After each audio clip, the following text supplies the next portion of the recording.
വേദിയിലിരിക്കുന്ന എൻ്റെ പ്രിയ സുഹൃത്തുക്കളായ മുരളി, സണ്ണി, പ്രഭാകരേട്ടൻ, പപ്പൻചേട്ടൻ, രവീന്ദ്രൻ, സദസ്സിലിരിക്കുന്ന എല്ലാവരെയും തന്നെ പേരെനിക്കറിയാം. എൻ്റെ സുഹൃത്തുക്കൾക്കും അഭിവാദ്യം അർപ്പിച്ചുകൊണ്ട് ഇത്തരമൊരു പരിപാടി ഇവിടെ സംഘടിപ്പിച്ച മുരളിക്ക് പ്രത്യേകം നന്ദി പറഞ്ഞുകൊണ്ട് ഞാൻ തുടങ്ങട്ടെ. കഴിഞ്ഞ കുറേ നാളുകളായി മുരളി പല പുസ്തകങ്ങളുമായി ഇവിടെ മുടങ്ങാതെ നടത്തുന്ന ചർച്ചകളിൽ പങ്കെടുക്കുന്ന ആളുകളാണ് ഇവിടെ പലരും വന്നിട്ടുള്ളത്.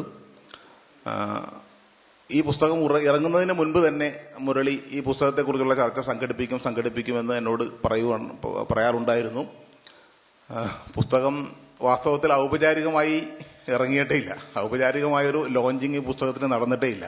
അതിനു മുൻപ് തന്നെ പുസ്തകത്തിൻ്റെ ആദ്യം ഇറക്കിയ കോപ്പികൾ ഏതാണ്ട് അവസാനിക്കാൻ പോവുകയാണെന്ന് പ്രസാധകർ പറയുന്നു. അടുത്ത പതിപ്പുടനെ ഇറങ്ങും എന്നുള്ളതാണ്. പുസ്തകം ഔപചാരികം ഇറങ്ങുന്നതിന് മുമ്പ് തന്നെ അത്രയും നല്ലൊരു മൂവ്മെന്റ് ഈ പുസ്തകത്തിന് ഉണ്ടായി എന്നുള്ളത് ഈ പുസ്തകത്തെക്കുറിച്ച് എനിക്ക് തോന്നുന്നു സോഷ്യൽ മീഡിയയിൽ നടന്ന ഒരു വലിയ ഒരു ചർച്ചയുടെ ഒരു അനന്തര ഫലമാണ് അങ്ങനെ ഒരു മൂവ്മെന്റ് ഉണ്ടായതെന്ന് ഞാൻ കരുതുന്നു. അപ്പം മുരളി അങ്ങനെ പറയുകയും മുരളി തന്നെ ഈ പുസ്തകത്തിൻ്റെ ചർച്ച ആദ്യമായി സംഘടിപ്പിക്കുകയും എല്ലാ ഇഫർട്ടും അതിനുവേണ്ടി എടുക്കുകയും ആളുകളെല്ലാം വിളിക്കുകയും ഏതാണ്ട് വിളിച്ച എല്ലാവരും തന്നെ വരികയും ഈ ചർച്ച ഇതേവരെ വളരെ നല്ല രീതിയിൽ ഉജ്ജ്വലമായ രീതിയിൽ മുന്നോട്ട് പോവുകയും ചെയ്തു. മുരളിയോട് വീണ്ടും വീണ്ടും ഞാൻ നന്ദി പറയുകയാണ്. കൂടാതെ രണ്ട് വിഷമം എനിക്കുള്ളതെന്ന് വെച്ചാൽ, ഒന്ന്, എനിക്ക് ഏറ്റവും പ്രധാനപ്പെട്ടതൊന്ന്, ഞാൻ ഈ പുസ്തകം പ്രൊഫസർ ബഹാവുദ്ദീൻ ജീവിച്ചിരിക്കുമ്പോൾ ഇറക്കണമെന്നായിരുന്നു എനിക്ക് ഏറ്റവും വലിയ ആഗ്രഹം ഉണ്ടായിരുന്നത്. പക്ഷേ അത് നടന്നില്ല എന്നുള്ളതാണ് വലിയൊരു വിഷമമാണ്. അദ്ദേഹത്തിന് ഞാൻ ഈ പുസ്തകം സമർപ്പിച്ചിട്ടുണ്ട്.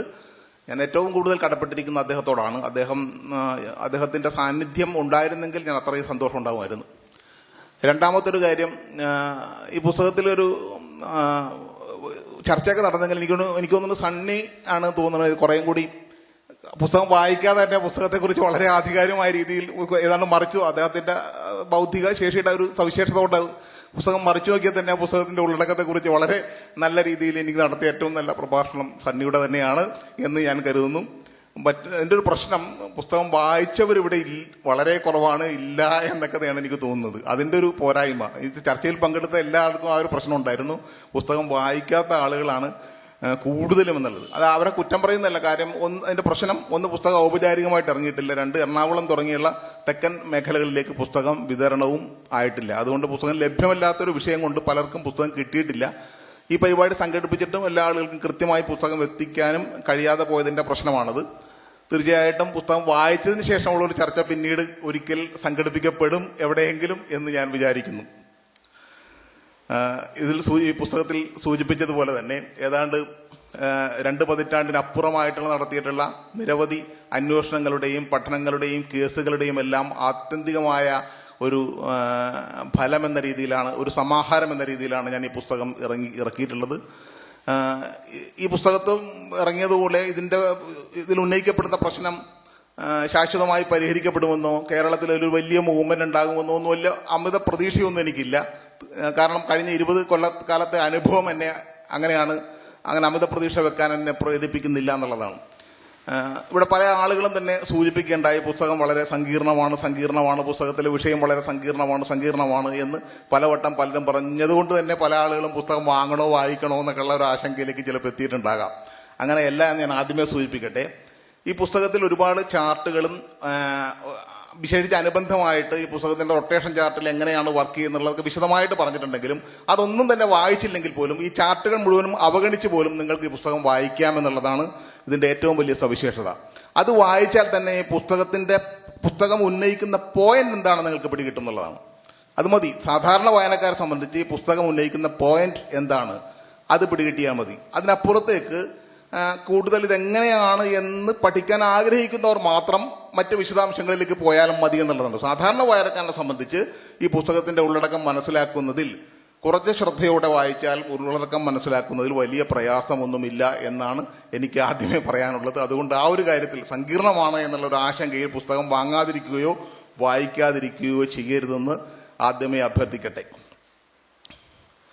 ഞാൻ ഇതിൻ്റെ ആമുഖത്തിൽ പറഞ്ഞതുപോലെ ഈ വിഷയം ഞാനല്ല കണ്ടുപിടിച്ചത് എന്നെനിക്ക് ആദ്യമേ നിങ്ങളോട് പറയാം. ഇത് കണ്ടുപിടിച്ചത് ഞാനും പ്രൊഫസർ ബഹാവുദ്ദീനുമല്ല. ഈ വിഷയം ഇത് കണ്ടുപിടിക്കുന്നത് അദ്ദേഹത്തിന് ഇന്ന് വരാൻ കഴിഞ്ഞില്ല. അദ്ദേഹത്തിൻ്റെ പ്രകാശന ചടങ്ങിൽ എന്തായാലും വരും. വടക്കൻ പറവൂർ വെടിമറയിൽ താമസിക്കുന്ന മുഹമ്മദ് ലാൽ എന്ന് പറഞ്ഞൊരു എഞ്ചിനീയറാണ് ഇത് വസ്തുത കണ്ടുപിടിക്കുന്നത്. ഞാൻ ആമുഖത്തിൽ സൂചിപ്പിച്ചിട്ടുണ്ട്. അദ്ദേഹത്തിൻ്റെ ഭാര്യ ഡോക്ടർ നസീമ MBBS ബിരുദധാരിയായ അവർക്ക് PSC നിയമനം കിട്ടാതെ പോയപ്പോൾ അദ്ദേഹം ഈ PSC നിയമനങ്ങൾ എങ്ങനെയാണ് നടക്കുന്നതെന്ന് വിശദമായി അന്വേഷിക്കാൻ തുടങ്ങുകയുണ്ടായി. അങ്ങനെ അന്വേഷിച്ചപ്പോഴാണ് അദ്ദേഹം ഇതിൻ്റെ കുഴപ്പം കണ്ടുപിടിക്കുന്നത്. കുഴപ്പം കണ്ടുപിടിച്ചു കഴിഞ്ഞപ്പോൾ ഇത് ആരോടെങ്കിലും ഇത് പൊതുസമൂഹത്തോടെ എങ്ങനെ പറയും, അത് അദ്ദേഹത്തിന് അറിയില്ലായിരുന്നു. അങ്ങനെയാണ് യാദൃച്ഛികമായി ആ സമയത്ത് സംവരണ വിഷയത്തെ സംബന്ധിച്ച് മാധ്യമത്തിൽ വന്ന എൻ്റെ ഒരു ലേഖനം കണ്ട് അദ്ദേഹം ഈ മനുഷ്യൻ ഇതിന് പറ്റിയ ആളാണല്ലോ എന്ന് സ്വയം കരുതി എന്നെ അന്വേഷിച്ച് കണ്ടുപിടിക്കുകയും ഞാൻ തൊട്ടടുത്ത് തന്നെ താമസിക്കുന്ന ആളാണെന്ന് മനസ്സിലാക്കുകയും ഞാൻ അദ്ദേഹത്തെ പോയി കാണുകയും ചെയ്തത്. അതിനു മുമ്പ് തന്നെ എനിക്ക് PSC നിയമനങ്ങളെ കുറിച്ച് സാമാന്യമായ ധാരണയുള്ള മനുഷ്യനായിരുന്നു.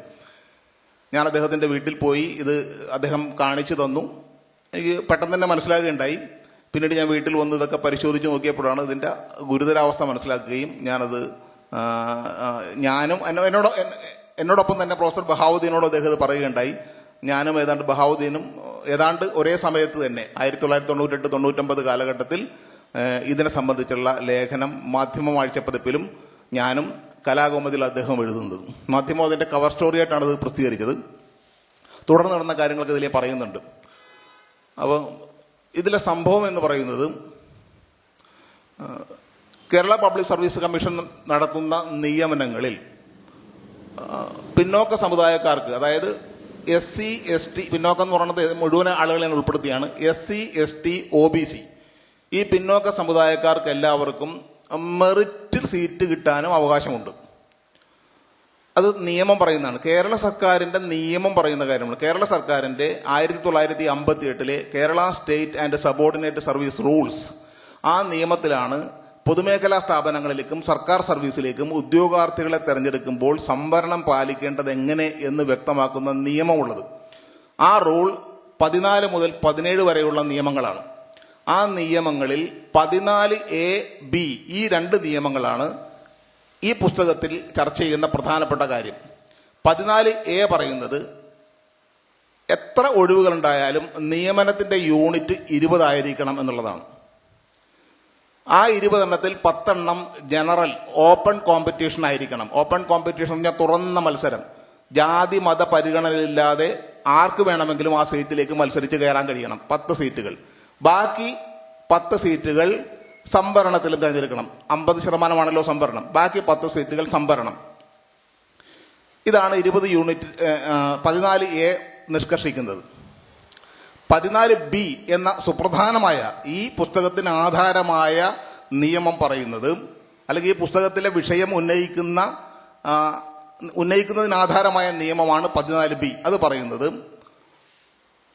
SC ST OBC വിഭാഗത്തിൽപ്പെട്ട സംവരണ വിഭാഗങ്ങൾക്ക് മെറിറ്റിൽ നിയമനം കിട്ടി എന്ന് വെച്ച് മെറിറ്റിൽ നിയമനത്തിനുള്ള അവകാശമുണ്ട്. പ്രധാനപ്പെട്ട പോയിന്റാണത്. SC ST OBC വിഭാഗങ്ങൾക്ക് മെറിറ്റിൽ നിയമനത്തിനുള്ള അവകാശമുണ്ട്. മെറിറ്റിൽ നിയമനം കിട്ടി എന്ന് കരുതി അവർക്കായി സംവരണം ചെയ്തിട്ടുള്ള സീറ്റുകളുടെ എണ്ണത്തിൽ ഒരു കുറവ് വരുത്താൻ പാടില്ല. ഉദാഹരണം പറഞ്ഞാൽ SC ST വിഭാഗത്തിന് 10% സംവരണമുണ്ട്, ഈഴവർക്ക് 14% സംവരണമുണ്ട്, മുസ്ലിങ്ങൾക്ക് 10% സംവരണമുണ്ട്, ലത്തീൻ കത്തോലിക്കർക്ക് 4% സംവരണമുണ്ട്. ഈ വ്യത്യസ്ത വിഭാഗക്കാർക്ക് കൊടുക്കുന്ന സംവരണ സീറ്റുകൾ വേറെ. ഇവർക്ക് ഒപ്പം തന്നെ മെറിറ്റിൽ നിയമനത്തിന് അവകാശമുണ്ട്. മെറിറ്റിൽ ഇവർക്ക് നിയമനം കിട്ടിയെന്ന് കരുതി ഇവരുടെ ഈ സംവരണ സീറ്റുകൾ ഒരു കാരണവശാലും കുറക്കാൻ പാടില്ല. അതിൻ്റെ അർത്ഥം SC ST OBC വിഭാഗത്തിൽപ്പെട്ട ആളുകൾക്ക് നിയമനത്തിനായി 2 ക്ലെയിം ഉണ്ടെന്നുള്ളതാണ്. ജനറൽ, അതായത് നിങ്ങൾക്കറിയാൻ പറ്റും PSC 2 റാങ്ക് ലിസ്റ്റുകൾ പ്രസിദ്ധീകരിക്കുമ്പോൾ ഒരു മെയിൻ ലിസ്റ്റും ഒരു സപ്ലിമെന്ററി ലിസ്റ്റുമാണ് പ്രസിദ്ധീകരിക്കുന്നത്. മെയിൻ ലിസ്റ്റ് എന്ന് പറയുന്നത് ഉദ്യോഗാർത്ഥികളുടെ മാർക്കിൻ്റെയും അവരുടെ ഇന്റർവ്യൂവിൽ അവർ കാണിച്ച മികച്ച പ്രകടനത്തിൻ്റെയും അടിസ്ഥാനത്തിൽ തയ്യാറാക്കുന്ന റാങ്ക് ലിസ്റ്റാണ്. ആ റാങ്ക് ലിസ്റ്റിൽ ഒരാളുടെയും ജാതിയോ സമുദായമോ ഒന്നും പരിഗണിക്കില്ല. ഈ പറഞ്ഞ മികവ് മാത്രമാണ് പരിഗണിക്കുന്നത്. ആ മികവിൻ്റെ അടിസ്ഥാനത്തിൽ തയ്യാറാക്കുന്നതാണ് മെയിൻ റാങ്ക് ലിസ്റ്റ് എന്ന് പറയുന്ന സാധനം. അതിനകത്ത് റാങ്ക് ലിസ്റ്റിൻ്റെ നേരെ ചില ആളുകളുടെ പേര്, ജാതിയുടെ പേര്, E, T, SC, D, MV എന്നെല്ലാം കൊടുക്കുന്നത് അവരെ അവരുടെ ജാതിയുടെ അടിസ്ഥാനത്തിൽ തെരഞ്ഞെടുത്തു എന്ന അർത്ഥത്തിലല്ല. അവർക്ക് ഞാൻ ഈ പറഞ്ഞ 2 ക്ലെയിം ഉണ്ടെന്ന് നമുക്ക് മനസ്സിലാക്കാൻ വേണ്ടിയാണ്. ജനറൽ, അതായത് മെയിൻ റാങ്ക് ലിസ്റ്റിൽ കടന്നിട്ടുള്ള എല്ലാ ഉദ്യോഗാർത്ഥികൾക്കും മെറിറ്റ് നിയമനത്തിന് അർഹതയുണ്ട്. കൂടാതെ അതിലെ സംവരണ വിഭാഗക്കാർക്ക് സംവരണ സീറ്റിലേക്കും മെറിറ്റിൽ കിട്ടിയില്ലെങ്കിൽ സംവരണ സീറ്റിലേക്കും നിയമനത്തിന് അവകാശമുണ്ട്. ഇതാണ് അതിൻ്റെ അർത്ഥം. മറിച്ച് മെയിൻ റാങ്ക് ലിസ്റ്റിലെ സംവരണ ഇതര വിഭാഗക്കാർക്ക് ഒരൊറ്റ ക്ലെയിമേ ഉള്ളൂ, മെറിറ്റ് സീറ്റുകൾക്ക് മാത്രം. അവർക്ക് സംവരണത്തിൽ പോകാനുള്ള ക്ലെയിം ഇല്ല. ഇതാണ് അവരിൽ നിന്ന് വ്യത്യസ്തമായി SC ST OBC വിഭാഗക്കാർക്കുള്ള അവകാശം. എല്ലാ കാര്യവും നിങ്ങൾക്ക് ഇപ്പോൾ ബസ്സിൽ സീറ്റിക്കാം. ബസ്സിലെ കാര്യം ഞാൻ എപ്പോഴും ലളിതമായിട്ട് പറയുന്നതാണ്. ആളുകൾക്ക് പെട്ടെന്ന് മനസ്സിലാക്കാനുള്ള ഉദാഹരണം എന്ന രീതിയിൽ ഞാൻ എപ്പോഴും പറയുന്ന കാര്യം ബസ്സിലെ സീറ്റാണ്. ബസ്സിൽ സ്ത്രീകൾക്ക് സംവരണം ചെയ്തിട്ടുണ്ട്. ഇപ്പോൾ വേറെ കുറേ വിഭാഗങ്ങൾക്ക് മുമ്പ് സ്ത്രീകൾക്ക് മാത്രം സംവരണ സീറ്റുകൾ കാണുമെങ്കിൽ ഇപ്പോൾ നമ്മൾ ബസ്സിൽ കയറി കഴിഞ്ഞാൽ ഒരുപാട് സംവരണ സീറ്റുകൾ കാണാൻ കഴിയും. സ്ത്രീകൾക്കായിരുന്നു ആദ്യകാലം സ്ത്രീകളുടെ സംവരണ സീറ്റ് മാത്രമേ നമുക്ക് കണ്ടിരുന്നുള്ളൂ. പിന്നീടാണ് ബാക്കിയുള്ള സംവരണങ്ങളൊക്കെ വന്നിട്ടുള്ളത്. അപ്പോൾ സ്ത്രീകൾക്ക് സംവരണം ചെയ്ത് കഴിഞ്ഞാൽ ബാക്കി വരുന്ന ജനറൽ സീറ്റുകളിൽ നമ്മൾ പൊതുവെ പുരുഷന്മാരുടെ ധാരണ അത് പുരുഷന്മാരുടെ സീറ്റുകളാണെന്നാണ്. ഇപ്പോഴൊക്കെ മാറിയിട്ടുണ്ട്. ആദ്യകാലത്തൊക്കെ വലിയൊരു തർക്കം തന്നെ ബസ്സിൽ എപ്പോഴും നടക്കാറുണ്ടായിരുന്നു. നമ്മുടെ പുരുഷന്മാരുടെ സീറ്റിൽ കയറി സ്ത്രീകൾ ഇരിക്കണമെന്നും പറഞ്ഞ് നമ്മളെപ്പോഴും ബഹളം ഉണ്ടാക്കുമായിരുന്നു. പക്ഷെ പിന്നീട് അതൊക്കെ മാറിയിട്ടുണ്ട്. വാസ്തവത്തിൽ അത് ജനറൽ സീറ്റുകളാണ്. പുരുഷന്മാർക്കല്ല, അത് സ്ത്രീകൾക്കും ഇരിക്കാം, ആർക്കും വേണമെങ്കിലും ഇരിക്കാം. ജനറൽ സീറ്റിൽ ആർക്കും വേണമെങ്കിലും ഇരിക്കാം. അവിടെ അങ്ങനെ പ്രശ്നമില്ല. പക്ഷേ സ്ത്രീകളുടെ സീറ്റിൽ പുരുഷന്മാരിരിക്കാൻ പാടില്ല, വിശേഷിച്ചും സ്ത്രീകൾ നിൽക്കുകയാണെങ്കിൽ. അതാണ് സംവരണ സീറ്റ് തമ്മിലുള്ള വ്യത്യാസം. ഇത് തന്നെയാണ് ഈ PSCയുടെ നിയമനത്തിന്റെ കാര്യത്തിലും. ജനറൽ സീറ്റ് എന്ന് പറഞ്ഞാൽ അവിടെ SC-കാർക്ക്, ST വിഭാഗത്തിന്, മുസ്ലിങ്ങൾക്ക്, OBC വിഭാഗങ്ങൾക്ക്, ഈഴവർക്ക്, ധീവരർക്ക്, വിശ്വകർമ്മചർക്ക്, ലത്തീൻ കത്തോലിക്കർക്ക്, അങ്ങനെ സംവരണമുള്ള എല്ലാ വിഭാഗക്കാർക്കും ജനറൽ സീറ്റിൽ കയറാം. എന്താ കണ്ടീഷൻ? ജനറൽ സീറ്റിൽ കയറാനുള്ള മാർക്ക് ഉണ്ടായിരിക്കണം, അത്രേ ഉള്ളൂ. ജനറൽ സീറ്റിന് വെച്ചിട്ടുള്ള മാർക്ക് കൂടിയ ആളുകൾക്കാണ് ജനറൽ സീറ്റ് നിയമനം. മാർക്ക് കുറഞ്ഞ ആളുകൾക്ക് റിസർവേഷനിൽ വെക്കേണ്ട ആവശ്യമുള്ളൂ.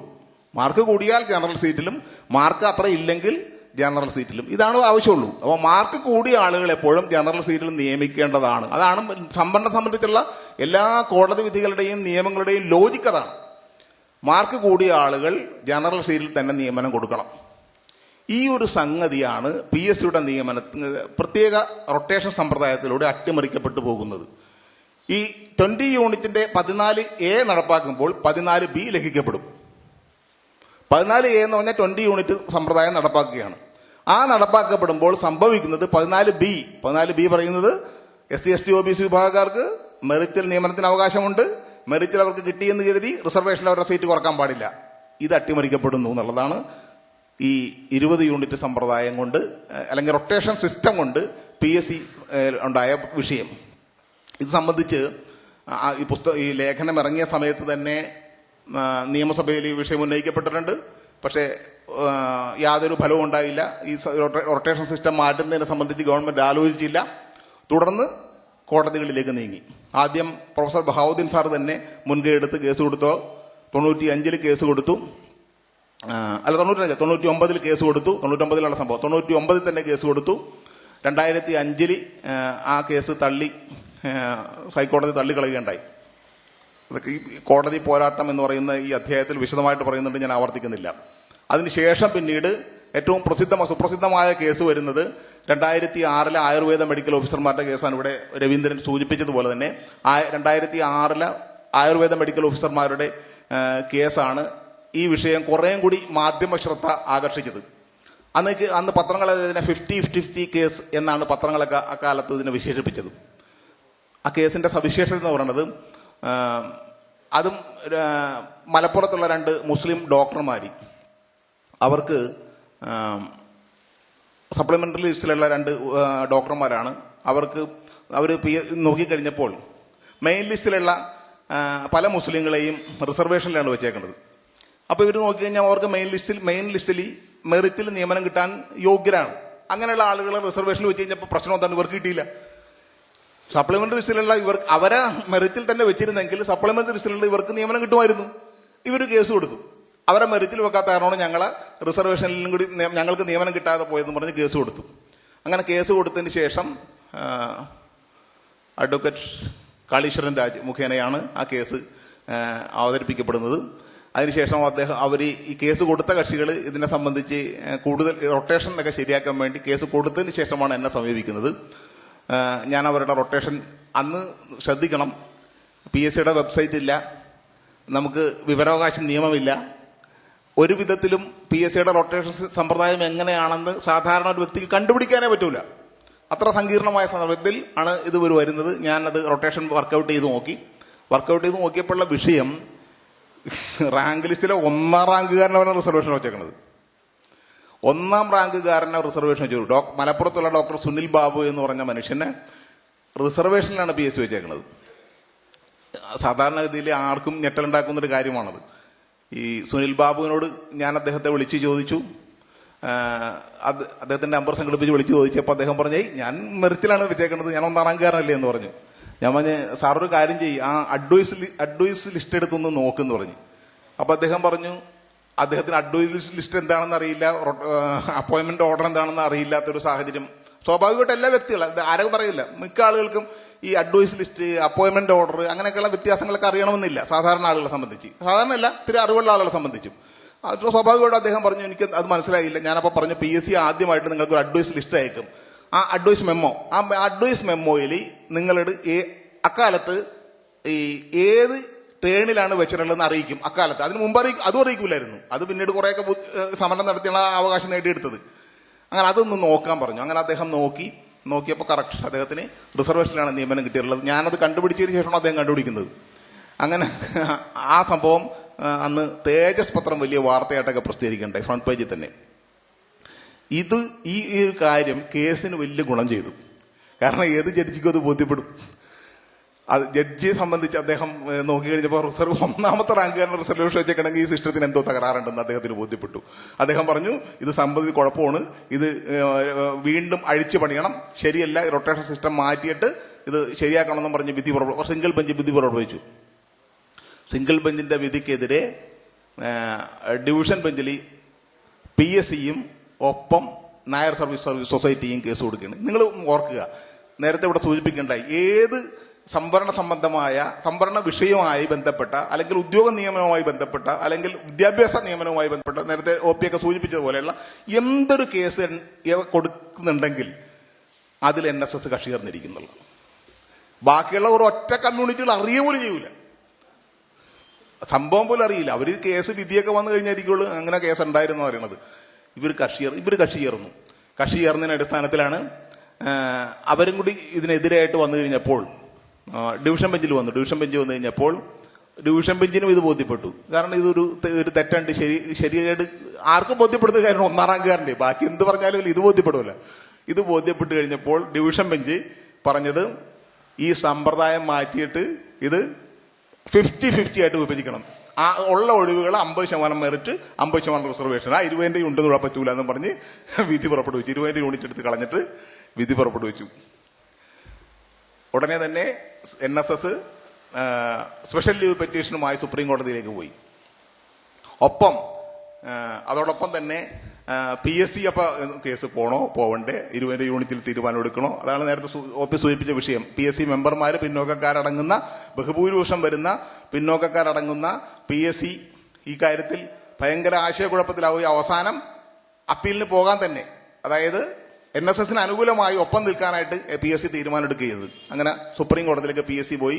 ഗവൺമെന്റ് ആണെങ്കിൽ ഇങ്ങനെ അക്കാര്യത്തിൽ ഒരു ആടിക്കളിക്കലായിരുന്നു ഗവൺമെന്റിന്റെ ഭാഗത്തുണ്ടായത് അക്കാലത്ത്. എങ്കിലും ഗവൺമെന്റ് PSCക്ക് അനുകൂലമായിട്ട് നിന്നില്ല. ഇപ്പുറത്ത് ആണ് നിന്നത്. PSCക്ക് അനുകൂലമായിട്ട് ഗവൺമെന്റ് അവിടെ നിന്നില്ല. എന്നാലും PSCയും NSSും അവിടെ ശക്തമായ രീതിയിൽ സുപ്രീം കോടതിയിൽ വാദിക്കുന്നു. NSSന് വേണ്ടി വാദിക്കുന്നത് ഇപ്പോഴത്തെ അറ്റോർണി ജനറൽ അഡ്വക്കേറ്റ് അവർകളാണ്.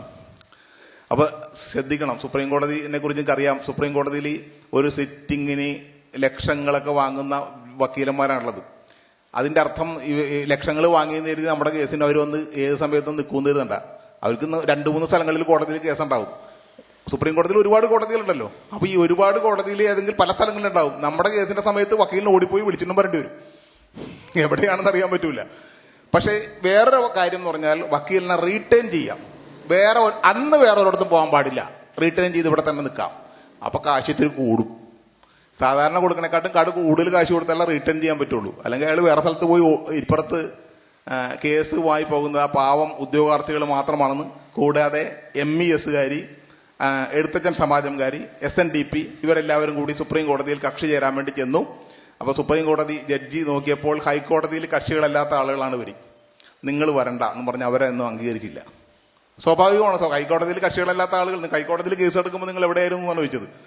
അപ്പോൾ അവരുടെ ഒന്നും എടുത്തില്ല, ഈ പാവങ്ങൾ മാത്രമാണ് വാദിച്ചത്. എങ്കിലും ആ പാവങ്ങൾക്ക് വേണ്ടി വാദിക്കാൻ വേണ്ടി MES ഒക്കെ വളരെ ശക്തമായിട്ട് ഇടപെട്ട് വക്കീലിനൊക്കെ ഒക്കുകയുണ്ടായി. അഡ്വക്കേറ്റ് ദുഷ്യന്ത് ദവെയാണ് വാദിച്ചത്, അദ്ദേഹത്തിന് വേണ്ടിയൊക്കെ ഒക്കുകയുണ്ടായി. അതേപോലെ വളരെ പ്രശസ്തരായ പലരെയൊക്കെ കാണുകയുണ്ടായി. പക്ഷേ സുപ്രീം കോടതിയിലും കേസ് വിജയിക്കാൻ കഴിഞ്ഞില്ല. ഈ രണ്ടുപേര് വാദം നടക്കുന്ന സമയത്ത് നമുക്കൊരു പ്രതീക്ഷ ഉണ്ടായിരുന്നു. ജസ്റ്റിസ് പഞ്ചൽ എന്ന് പറഞ്ഞ ഒരു പിന്നോക്ക സമുദായത്തിൽപ്പെട്ട ആളുകളും ജസ്റ്റിസ് രവീന്ദ്രൻ എന്ന് പറഞ്ഞാൽ കർണാടകക്കാരനായി കഴിഞ്ഞാൽ അപ്പർ കാസ്റ്റ് ആണെങ്കിലും വളരെ അപ്രൈറ്റ് ജഡ്ജിയാണ് അദ്ദേഹം. ഈ രണ്ടുപേരായിരുന്നു ഈ അഡ്മിഷൻ സമയത്തുള്ള ജഡ്ജിമാർ. ഈ രണ്ടുപേര് ഈ കേസ് അവതരിപ്പിച്ചപ്പോൾ ഈ വിഷയം പറഞ്ഞപ്പോൾ അദ്ദേഹം ജഡ്ജി രവീന്ദ്രൻ പറയുകയുണ്ടായി, മെറിറ്റിൽ കയറാൻ മാർക്കുള്ള ഉദ്യോഗാർത്ഥികൾക്ക് മെറിറ്റിൽ തന്നെ നിയമനം കൊടുക്കണം, അവരുടെ സംവരണ കോട്ടയിൽ കണക്കാക്കാൻ പാടില്ല എന്ന് ജസ്റ്റിസ് രവീന്ദ്രൻ ഈ കോടതി പറഞ്ഞപ്പോൾ ഞാൻ വലിയ സന്തോഷം തോന്നി. ഞാൻ കോടതിക്കകത്തുണ്ട് ഈ സമയത്ത്.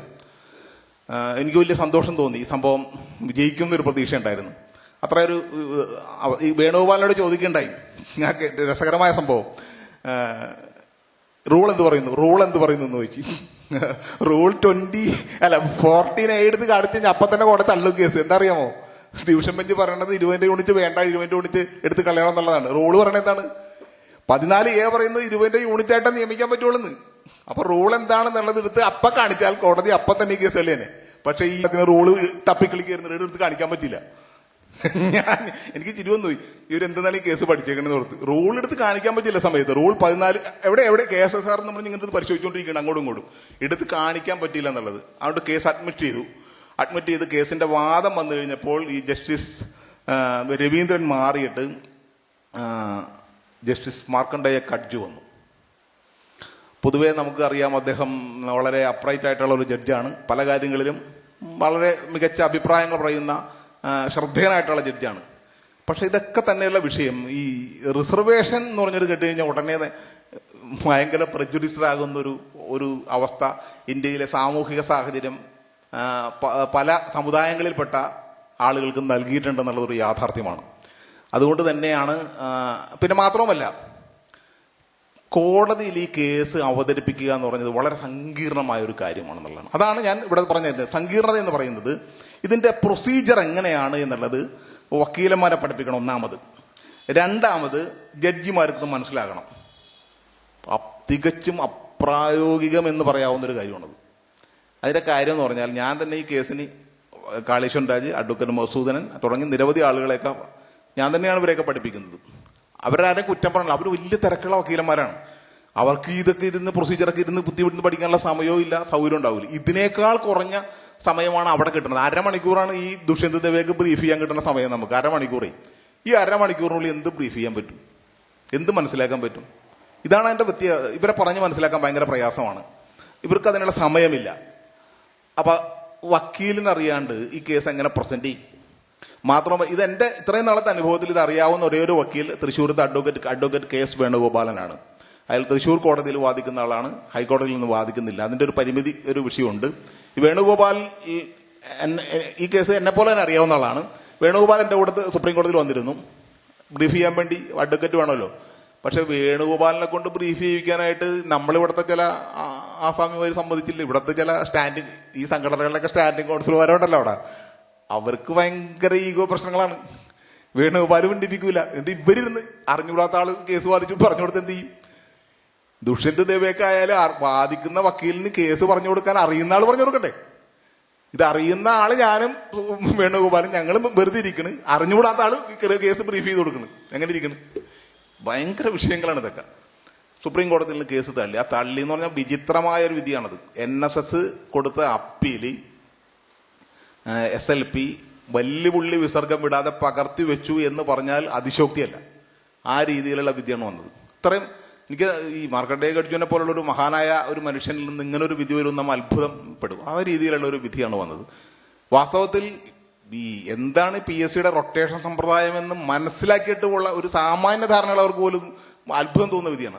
കാരണം അവർ മനസ്സിലാക്കിയിട്ടില്ല ആ വിധിയിൽ. ആ വിധി നിങ്ങൾക്ക് വായിച്ചാൽ മനസ്സിലാവും. ആ വിധി ഇതിനകത്ത് ഈ പുസ്തകത്തിലുണ്ട്, അത് വായിച്ചാൽ മനസ്സിലാകും എന്താണ് റൊട്ടേഷൻ സമ്പ്രദായം എന്ന് പോലും കൃത്യമായിട്ട് അറിയാത്ത രീതിയിലുള്ള ഒരു വിധിയാണ് വന്നത്. ഇവിടെ ദൗർഭാഗ്യവശാൽ ആ വിധിയോടുകൂടി ഈ ചരിത്രം അവസാനിക്കുകയാണ്.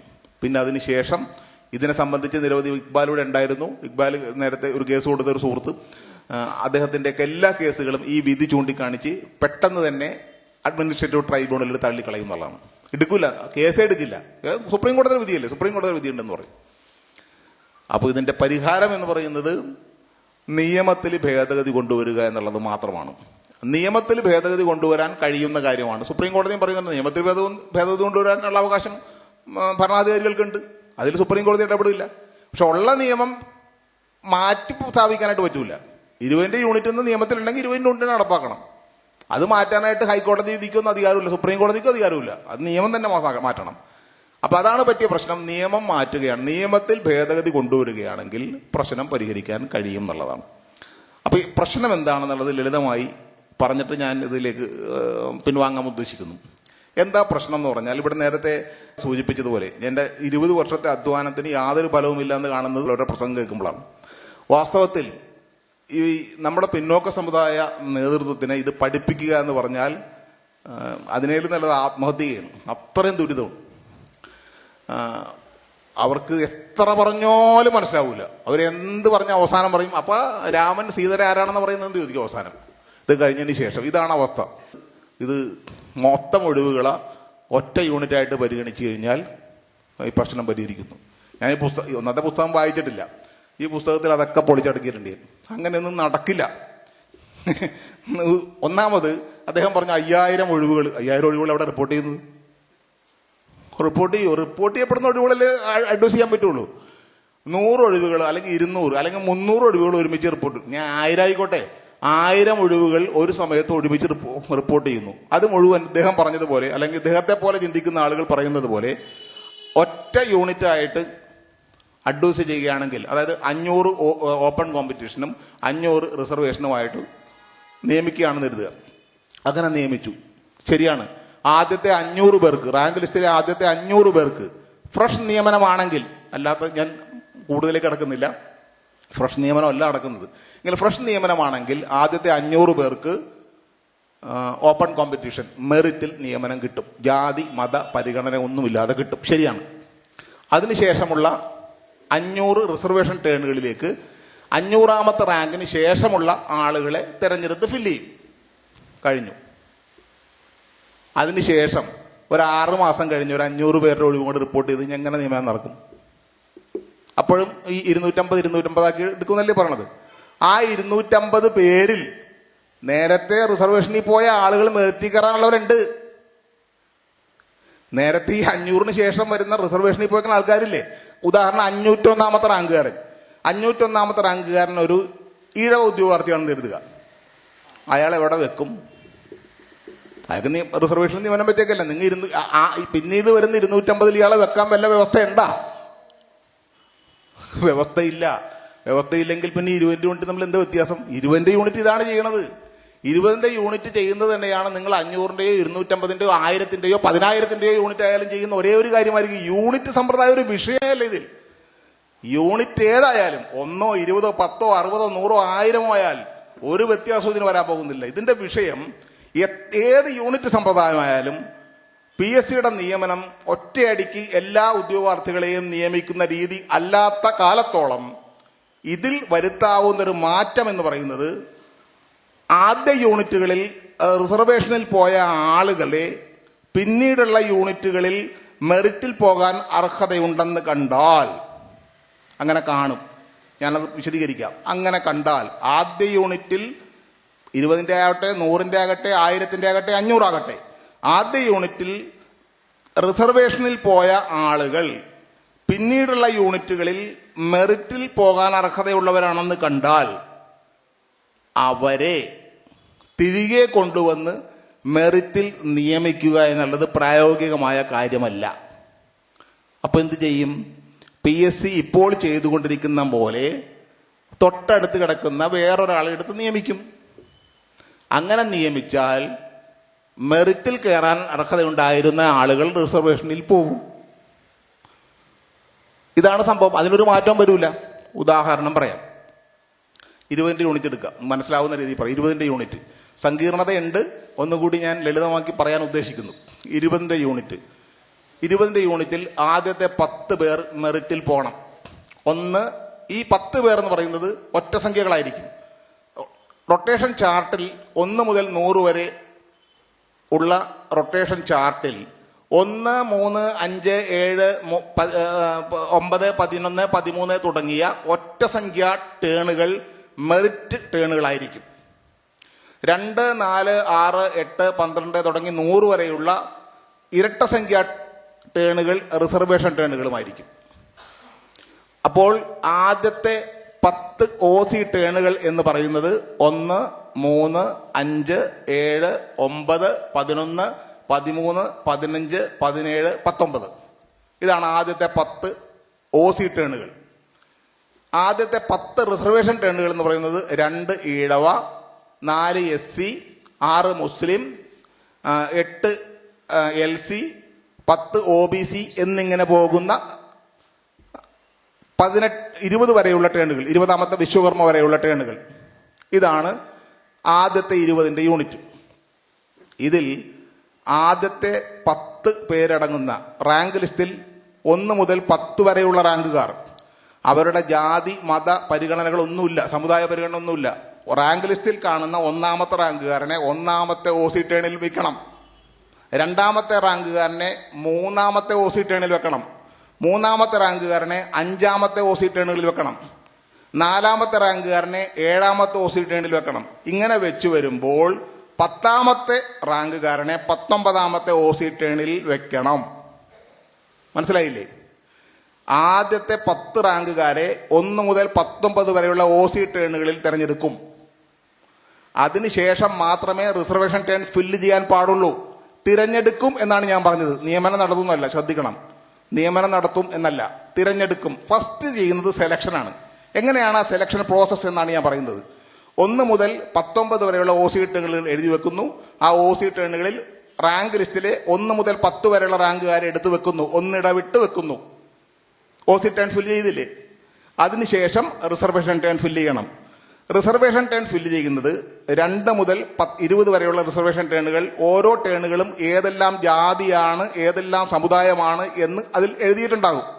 2ാമത്തെ ഈഴവ ടേണാണ്, 4ാമത്തെ SC ടേണാണ്, 6ാമത്തെ മുസ്ലിമാണ് എന്നൊക്കെ ഞാൻ പറഞ്ഞല്ലോ.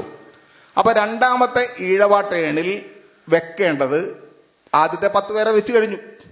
10ന് ശേഷം വരുന്ന ഈഴവ, ആദ്യത്തെ ഈഴവ ആരാണോ അയാൾ എടുത്ത് വെക്കണം. 10ന് ശേഷം വരുന്ന ആൾ 11ാമത്തെ ഈഴവയാണെന്ന് കരുതുക, അയാളെ എടുത്ത് 2ാമത്തെ റിസർവേഷൻ ടേണിൽ വെക്കണം. അതിനുശേഷം 4ാമത്തെ SC ടേണാണ്. 4ാമത്തെ SC ടേണിൽ വെക്കേണ്ടത് 10ന് ശേഷം വരുന്ന ആദ്യത്തെ SC ഉദ്യോഗാർത്ഥിയാണ്. ഈ ആദ്യത്തെ SC ഉദ്യോഗാർത്ഥി മെയിൻ റാങ്ക് ലിസ്റ്റിൽ ഇല്ല എന്ന് കരുതുക. അങ്ങനെ പല സന്ദർഭമുണ്ട്. മെയിൻ റാങ്ക് ലിസ്റ്റിൽ ഇല്ല, ഒറ്റ ആൾ പോലും ഇല്ല എന്ന് കരുതുക. ഇല്ലെങ്കിൽ സപ്ലിമെന്ററി SCയുടെ സപ്ലിമെന്ററി ലിസ്റ്റിൽ നിന്ന് 1ാമത്തെ ആൾ എടുത്ത് വെക്കണം റിസർവേഷൻ ടേണിൽ. അടുത്തത് മുസ്ലിം ടേണാണ്. 6ാമത്തെ മുസ്ലിം ടേണിൽ 10ന് ശേഷം വരുന്ന 16ാമത്തെ ആള് മുസ്ലിമാണെന്ന് കരുതുക, അയാൾ എടുത്തു വെക്കണം. 8ാമത്തെ LC ടേണിൽ ആദ്യം അതിനുശേഷം വരുന്ന 10ന് ശേഷം വരുന്ന LC 122ാമതാണ് കിടക്കണമെങ്കിൽ അയാൾ എടുത്തു വെക്കണം. ഇങ്ങനെ ഫില്ല് ചെയ്ത് 20ാമത്തെ വിശ്വകർമ്മ ടേൺ വരെ ഫില്ല് ചെയ്യണം. 20ാമത്തെ വിശ്വകർമ്മ ടേണിൽ വരുന്ന ആൾ ചിലപ്പോൾ 56ാമത്തെ റാങ്കുകാരനായിരിക്കും, അയാൾ എടുത്തു വെക്കും. ഇങ്ങനെ വെച്ചതിന് ശേഷം ഇവരെ അഡ്വൈസ് ചെയ്യും. അഡ്വൈസ് ചെയ്യുന്നത് 1ാമത്തെ ടേണിലുള്ള ആളെ 1ാമത് അഡ്വൈസ് ചെയ്യും, 2ാമത്തെ ടേണിലുള്ള ആളെ 2ാമത് അഡ്വൈസ് ചെയ്യും. ശ്രദ്ധിക്കണം, തെരഞ്ഞെടുത്തത് 1, 3, 5, 7 എന്നാണ് തെരഞ്ഞെടുത്തത്, 2, 4, 6, 8 ആണ് തെരഞ്ഞെടുത്തത്. പക്ഷെ അഡ്വൈസ് ചെയ്യുമ്പോൾ ആദ്യം 1ാമത്തെ OC ടേണിൽ തെരഞ്ഞെടുത്ത ആളെ 2ാമത്തെ റിസർവേഷൻ ടേണിൽ തെരഞ്ഞെടുത്ത ആളെ, അങ്ങനെയാണ് അഡ്വൈസ് ചെയ്യുന്നത്. മനസ്സിലായില്ലേ? ഇങ്ങനെ അഡ്വൈസ് ചെയ്ത് 20 പേര് അഡ്വൈസ് ചെയ്യും. അതിന് ഇടയിൽ ചെറിയൊരു മാറ്റം വരുത്തും എന്ന് പറഞ്ഞാൽ, ഉദാഹരണം പറഞ്ഞാൽ 2ാമത്തെ റാങ്കുകാരൻ ഈഴവ ഉദ്യോഗാർത്ഥിയാണെന്ന് കരുതുക. 2ാമത്തെ ആൾ ഈഴവ ഉദ്യോഗാർത്ഥിയാണെങ്കിൽ അയാൾ ഏത് ട്രെയിനിൽ പോകും? ഞാനിപ്പോൾ പറഞ്ഞതിൽ നിന്ന് ആർക്കെങ്കിലും മനസ്സിലായെങ്കിൽ പറയാം. രണ്ടാമത്തെ ഈഴവ ഉദ്യോഗാർത്ഥിയാണ്. ഏത് ടേണിൽ നിയമനം കിട്ടും അല്ലെങ്കിൽ തെരഞ്ഞെടുക്കും? ടേൺ രണ്ടാ. മൂന്നാമത്തെ OC ടേണിൽ അല്ലേ? രണ്ടാമത്തെ ഇഴവ റാങ്ക് ലിസ്റ്റിലെ രണ്ടാമത്തെ ആൾ ഇഴവയാണ്. അയാൾ എവിടെ പോകും? മൂന്നാമത്തെ OC ടേണിൽ പോകും. ശരിയല്ലേ? മൂന്നാമത്തെ OC ടേണിൽ പോയി. 11ാമത്തെ ഈഴവ ഉദ്യോഗാർത്ഥി ഏത് ടേണിൽ പോകും? രണ്ടാമത്തേൽ പോകും. കറക്റ്റ് അല്ലേ? 11ാമത്തെ ഇഴവ ഉദ്യോഗാർത്ഥി രണ്ടാമത്തെ ഇടവ ടേണിലും രണ്ടാമത്തെ ഇടവ ഉദ്യോഗാർത്ഥി മൂന്നാമത്തെ OC ടേണിലും പോകും. ശരിയാണത്? മാർക്ക് കൂടിയ ആളുകൾ പുറകിലും മാർക്ക് കുറഞ്ഞ ആൾ മുമ്പിലും പോകുകയല്ലേ? 11ാമത്തെ ആളെക്കാളും മാർക്ക് കൂടിയ ആളല്ലേ രണ്ടാമത്തെ ആള്. അയാൾ പോകുന്നത് OC ടേണിൽ മൂന്നാമതായും മറ്റേ ആൾ 11ാമത്തെ റാങ്കുകാരൻ രണ്ടാമതായും പോകുന്നത് അനീതിയല്ലേ? ഈ അനീതി PSC പരിഹരിക്കും. ഇവിടെ ഒന്നും അനീതി ഇല്ല PSCക്ക്. PSC അതൊക്കെ പരിഹരിക്കും. അങ്ങനെ ചെയ്യുന്നതെന്ന് പറഞ്ഞാൽ ഇവരങ്ങോട്ട് സ്ഥാനം മാറ്റും. മനസ്സിലായ? 11ാമത്തെ ആളെ മൂന്നാമതും രണ്ടാമത്തെ ആളെ രണ്ടാമതിലേക്കും കൊണ്ടുവരും. മനസ്സിലായ? ഇങ്ങനെ സ്ഥാനം മാറ്റും. ഇങ്ങനെ സ്ഥാനം മാറ്റിയാണ് അഡ്വൈസ് ചെയ്യുന്നത്. അപ്പോൾ ആദ്യത്തെ യൂണിറ്റിന്റെ നിയമനം കഴിഞ്ഞു. PSCയെ സംബന്ധിച്ച് ഫ്രഷ് നിയമനങ്ങളെ സംബന്ധിച്ച് ആദ്യത്തെ യൂണിറ്റിലെ നിയമനങ്ങളിൽ യാതൊരു തകരാറും ഉണ്ടാകുന്നതല്ല. കറക്റ്റായിരിക്കും. First unit is perfect. Fresh നിയമനങ്ങളെ സംബന്ധിച്ച് ഫ്രഷ് നിയമനം അല്ല എന്നുള്ളത് ഞാൻ പിന്നീട് പറയാം. ഫ്രഷ് നിയമനങ്ങൾ സാധാരണഗതിയിൽ ഉണ്ടാവാറില്ലല്ലോ, അത് ഞാൻ പറയാം. രണ്ടാമത്തെ യൂണിറ്റിലാണ് പ്രശ്നം ആരംഭിക്കാൻ പോകുന്നത്. എന്താണ് ആ പ്രശ്നം എന്ന് പറയാം. രണ്ടാമത്തെ യൂണിറ്റ് 21 മുതൽ 40 വരെയുള്ളതാണെന്ന് നിങ്ങൾക്കറിയാം.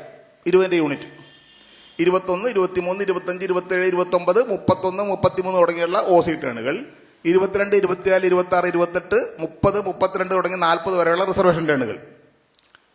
സ്വാഭാവികമായും ആദ്യത്തേത് OC ടേണുകൾ ഫില്ല് ചെയ്യും. OC ടേണുകൾ ഫില്ല് ചെയ്യുമെന്ന് പറഞ്ഞാൽ 21ാമത്തെ ടേൺ ആദ്യം ഫില്ല് ചെയ്യണം. 21ാമത്തെ ടേണിൽ ആരെ ഫില്ല് ചെയ്യണം?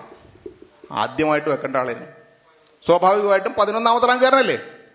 ആദ്യത്തെ 10 പേരെ OC ടേണിൽ വെച്ചാൽ പിന്നെ 11ാമത്തെ ആളെയല്ലേ വെക്കേണ്ടത് അല്ലേ?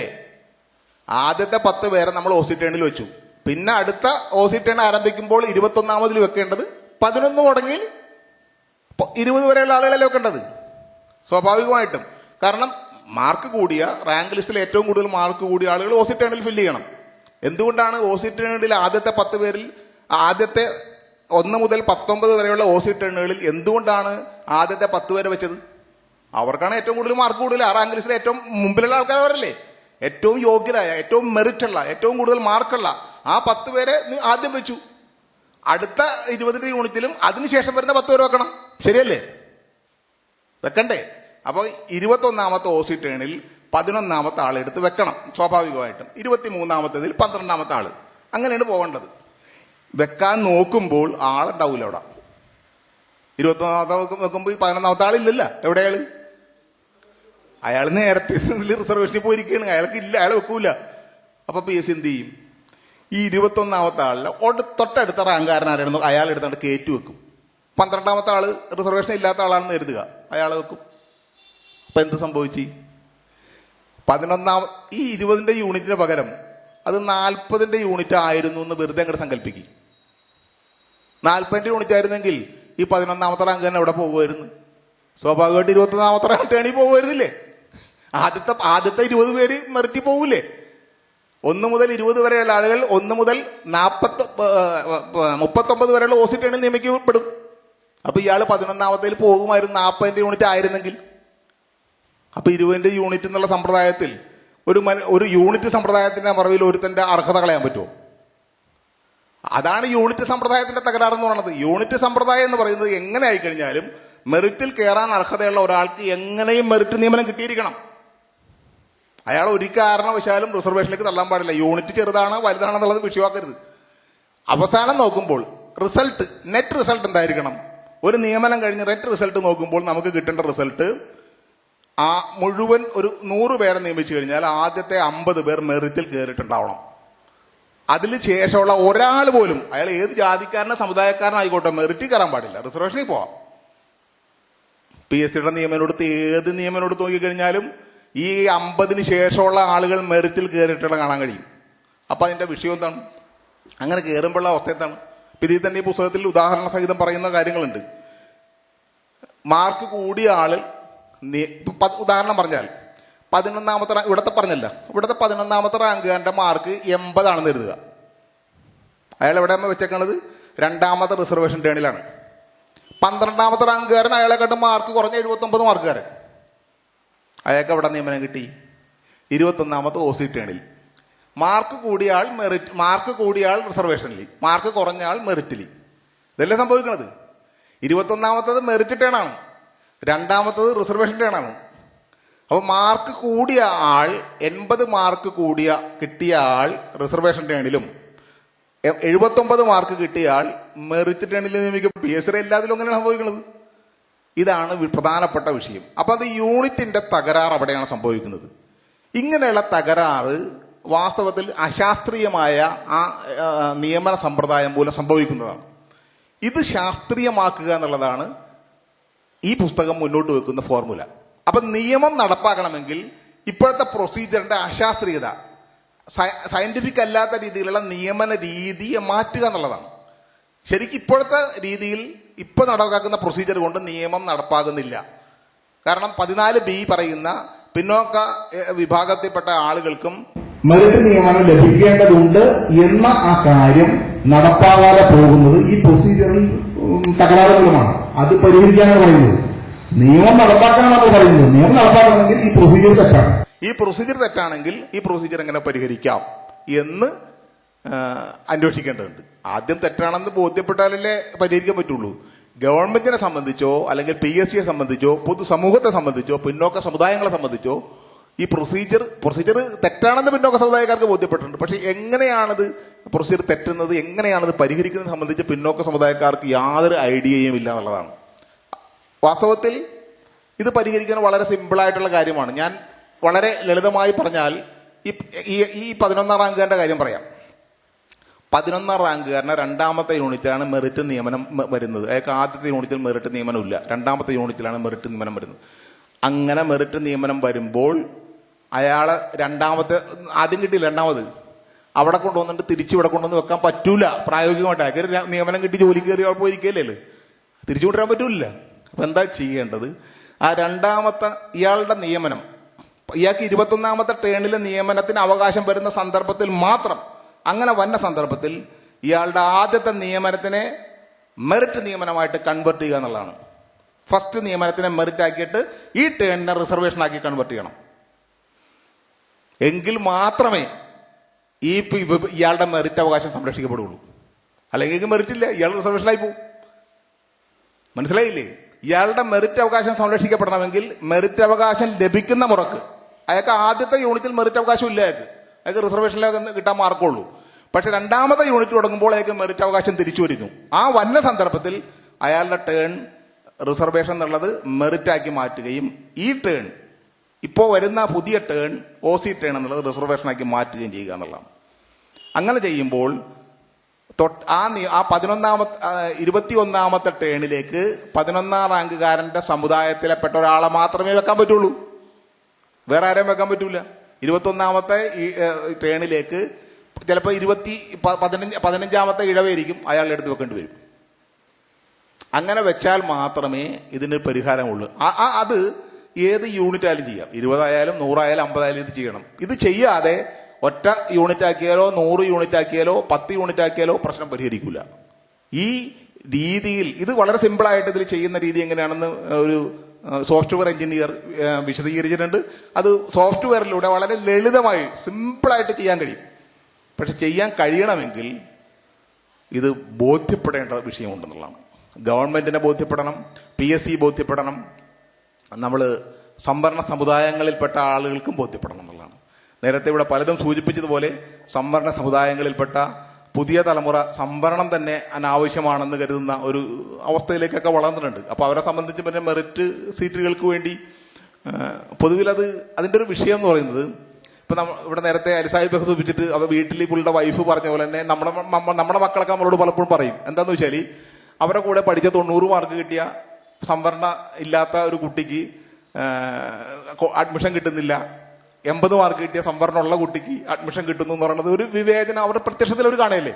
ഇത് ഭയങ്കര ഒരു അക്രമമാണല്ല, അത് ഈ സംവരണം മൂലം ഒരു അനീതിയല്ലേ എന്ന് അവർക്ക് പെട്ടെന്ന് ഏത് മനുഷ്യനും സ്വാഭാവികമായിട്ട് ജസ്റ്റിസ് ഉള്ള ഏത് മനുഷ്യനും തോന്നുന്നത് അതാണ് നമ്മുടെ പുതിയ തലമുറയിൽപ്പെട്ട കുട്ടികൾക്കൊക്കെ തോന്നുന്നത്. നമ്മളോടത് പങ്കുവെക്കുന്നത് അവരോട് നമുക്ക് സംവരണത്തിന്റെ ചരിത്രം, അതിന്റെ ലോജിക്ക്, അതിന്റെ സാമൂഹിക ശാസ്ത്രം ഇതൊന്നും പറഞ്ഞ് അവരുടെ തലയിലേക്ക് കയറൂല എന്നുള്ളതാണ്. ഇതാണ് അതിന്റെ സംഭവം നിൽക്കുന്നത്. അതുകൊണ്ടാണ് നമുക്ക് പുതിയ തലമുറയെ ഇത് കാരണം മാത്രമല്ല അവർ ഈ സാമൂഹിക സംഘർഷങ്ങളിലൂടെ കടന്നു വന്നിട്ടുള്ള ഒരു തലമുറയുമല്ല, അവർ വേറൊരു രീതിയിലുള്ള സാമൂഹിക സംഘർഷങ്ങളാണ് അനുഭവിക്കുന്നത്. അപ്പൊ അതുകൊണ്ട് തന്നെ അവരെ നമുക്കിത് പറഞ്ഞ് ബോധ്യപ്പെടുത്തുക വലിയൊരു പ്രയാസം തന്നെയാണെന്നുള്ളതാണ്. പക്ഷെ പുതിയ ഇപ്പൊ സോഷ്യൽ മീഡിയയിലേക്ക് ഇടപെടലൂടെ എനിക്ക് തോന്നുന്നത് അത് അക്കാര്യത്തിലും വലിയൊരു മാറ്റം ഇവിടെ കഴിഞ്ഞിട്ടുണ്ട്. പണ്ട് ഉണ്ടായതിനേക്കാൾ വളരെ വലിയൊരു മാറ്റം ഈ സംവരണം സംബന്ധിച്ചുള്ള നിരവധി ചർച്ചകൾ സോഷ്യൽ മീഡിയയിൽ നിരന്തരം നടക്കുന്നതിന്റെ ഫലമായിട്ട് വലിയൊരു വിഭാഗത്തിന് ഇത്തരം കാര്യങ്ങളൊരു തിരിച്ചറിവ് ഉണ്ടായിട്ടുണ്ട്. അത്തരം വിദ്യാഭ്യാസ മാർഗങ്ങളിലൂടെ മാത്രമേ ഈ കാര്യങ്ങൾ നമുക്ക് മാറ്റിയെടുക്കാൻ കഴിയുള്ളൂ. കാരണം എന്ന് വെച്ച് കഴിഞ്ഞാൽ ഇവിടെ പൊതു മാധ്യമങ്ങളിലൂടെയോ ദൃശ്യമാധ്യമങ്ങളിലൂടെയോ മുഖ്യധാര മാധ്യമങ്ങളിലൂടെയോ കാര്യങ്ങളെ നോക്കിക്കാണുന്ന ആളുകളെ സംബന്ധിച്ച് അവർ സംവരണത്തിന് എതിരായില്ലെങ്കിലേ അത്ഭുതപ്പെടേണ്ടുള്ളൂ. സംവരണത്തിന് അനുകൂലമായ ആരെങ്കിലും അവർ ഉണ്ടെങ്കിൽ നമുക്ക് അത്ഭുതപ്പെടാം. എല്ലാവരും സംവരണത്തിന് എതിരാകാനുള്ള സാധ്യതയുള്ളൂ. അപ്പൊ അത്തരക്കാരെ സംബന്ധിച്ച് ഇത് ബോധ്യപ്പെടുക വലിയ പ്രയാസമാണെന്നുള്ളതാണ്. അപ്പൊ ഇത് വലിയൊരു ടാസ്ക്കാണ്. ഈ ടാസ്ക് ഏറ്റെടുക്കാൻ ആർക്ക് കഴിയും എന്നതിന്റെ അടിസ്ഥാനത്തിലാണ് ഈ പ്രശ്നത്തിന് പരിഹാരത്തെക്കുറിച്ചുള്ള വിദൂരഭാവിയിലെങ്കിലും പരിഹരിക്കാൻ കഴിയുമെന്നുള്ളത് നമുക്ക് ആലോചിക്കാൻ കഴിയുള്ളൂ. ഞാൻ അവസാനിപ്പിക്കുകയാണ്. ഇതിൽ പ്രധാനപ്പെട്ട വിഷയം സർക്കാർ തന്നെ ഉണ്ടാക്കിയിട്ടുള്ള സംവരണ നിയമങ്ങൾ സർക്കാർ ഈ PSCയുടെ പ്രൊസീജിയറിലൂടെ ലംഘിക്കപ്പെടുന്നു എന്നുള്ളതാണ്. ആ പ്രൊസീജിയർ ശാസ്ത്രീയമാക്കുകയാണെങ്കിൽ നിയമം പാലിക്കപ്പെടുന്നതാണ്. നിയമം പാലിക്കണമെന്നാണ് നമ്മൾ ഈ പറയുന്നത്. നമ്മൾ അനധികൃതമായിട്ട് എന്തെങ്കിലും ഒരു കാര്യം ചെയ്തു തരണമെന്ന് പുതുതായിട്ടൊരു കാര്യം ചെയ്തു തരണമെന്നല്ല ആവശ്യപ്പെടുന്നത്. ഉള്ള നിയമം പാലിക്കപ്പെടണം. അത് പാലിക്കപ്പെടണമെങ്കിൽ ഇതിന്റെ പ്രൊസീജിയറിൽ തകരാറുണ്ട്. ആ പ്രൊസീജിയർ തകരാർ എന്താണെന്ന് നമ്മൾ മനസ്സിലാക്കി അത് പരിഹരിക്കാനുള്ള മാർഗങ്ങൾ കണ്ടെത്തി മുന്നോട്ട് പോയാൽ മാത്രമേ കഴിഞ്ഞ കുറേ വർഷങ്ങൾ എന്നാൽ പോലും കഴിഞ്ഞ കുറേ വർഷങ്ങളായി 58-ലുണ്ടായ നിയമമല്ലേ, അതിനുശേഷം എന്തോരം നിയമം ലക്ഷക്കണക്കിന് നിയമനങ്ങൾ ഇടന്ന് ഈ നിയമനങ്ങളിലൂടെ നഷ്ടപ്പെട്ടതൊന്നും തന്നെ തിരിച്ചു കിട്ടാനൊന്നും പോണൊന്നുമില്ല. അങ്ങനെ ഒരു ബാക്ക്ലോഗ് പ്രശ്നമൊന്നും വരാൻ പോണില്ല. എങ്കിൽ പോലും ഭാവിയിലെങ്കിലും അത്തരം നഷ്ടങ്ങൾ ഇല്ലാതെ പോകുന്നതിന് വേണ്ടിയുള്ള ഒരു ശ്രമം നടത്താൻ നമുക്ക് കഴിയൂ. അതിന് സഹായകരമായ രീതിയിൽ ഈ പുസ്തകം ഉപയോഗപ്പെടുകയാണെങ്കിൽ വളരെ സന്തോഷമായിരിക്കും എന്ന് മാത്രം പറഞ്ഞുകൊണ്ട് ഞാൻ എൻ്റെ വാക്കുകൾ അവസാനിപ്പിക്കുന്നു. നന്ദി.